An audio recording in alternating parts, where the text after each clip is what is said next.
So good afternoon everybody. My name is Shikhar Kapoor and I am founder of GiftingCity. Education background, I did my MBA from BITS, was awarded gold medal in marketing and finance, and afterwards I joined Microsoft, and in 2015 we formed GiftingCity.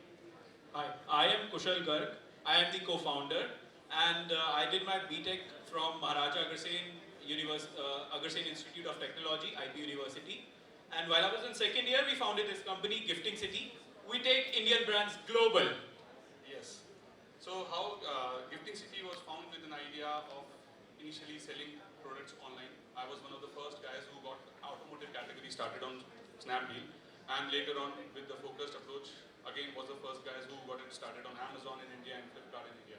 So during our journey, we also managed to expand our operations in US market on Amazon.com, and then later on we also launched a couple of brands, Air Indian Tom Auto, again available on Amazon.in, and in 2021 our startup idea came across, and that again stands with the line local to global.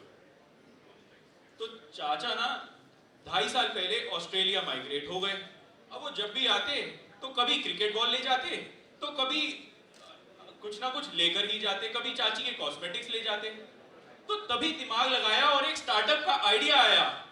सारे उनके products या जो Indian diaspora को products चाहिए उनको हमने globally पहुंचाया। So here we present gifting city.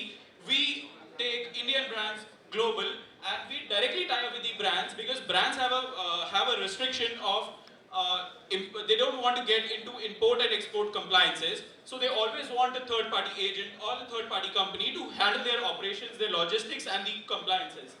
So we help them, give them a forecast, we buy products from them and then take them to the destination international market. Currently placed in Middle East. We plan to launch in Australia next month, and US is the next target market for Indian brands. Earlier we were doing it by buying the products, but now we have enabled SaaS into the platform because we realize that end of the day technology has to play a role in this entire scenario, and now the brands have the access and the visibility as to what is getting sold and what are they in and how much they need to invest on the marketing spends. As Gifting City, we don't spend on marketing. The brands spend on marketing, and we make the sales, we make the revenue. So this is how tech helps them, and they the confidence is gained as to how the brand how the brand is performing. Currently, we require capital because we have to enhance the workforce. As the SaaS has come in, technology has come in, so we need more onboarding team to pitch the brands and to get them onboarded. There are two things. One is workforce infrastructure, and the other thing is that we need to develop that tech also, because currently the operation side tech is already live, and we have made a revenue of approximately 15 crores last year. 9 crores we have already done this year, and we project with the current infrastructure that we have, we project to go almost around 25 crores. This is the infrastructure that we plan to make so that if we get more resources, the infrastructure could go live, and we'll be able to go almost 45 to 50 crores if we as the projection and the plan that we are making.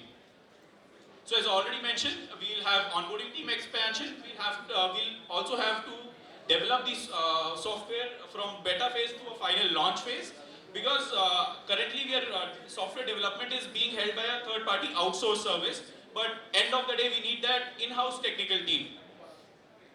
Finance operations are already streamlined. We don't need finance team any expansions in that, but coordinators will definitely be required. We'll be coordinating with the brands and explaining them. Yeah, and the best page of the PPT is that we have been profitable since day one. Our GP stands at 20%.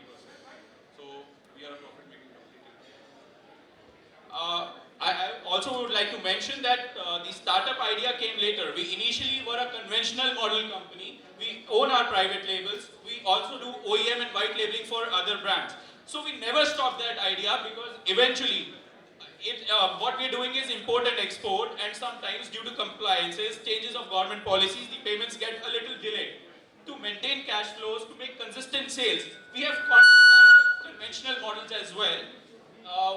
And we, as I mentioned, these are the conventional conventional models. We have our own brands who we are selling it domestic, as well as we're taking our own brands international, while we also carry on to make the OEM products. Yeah, so these are a few of the featured links we have been published internationally on various things which are available on our presentation. We can be shared, which can again be shared within this. So just to, because we were rushing into the slide because we have a time constraint, so we would be happy to, explain in detail to anyone who will be interested in it.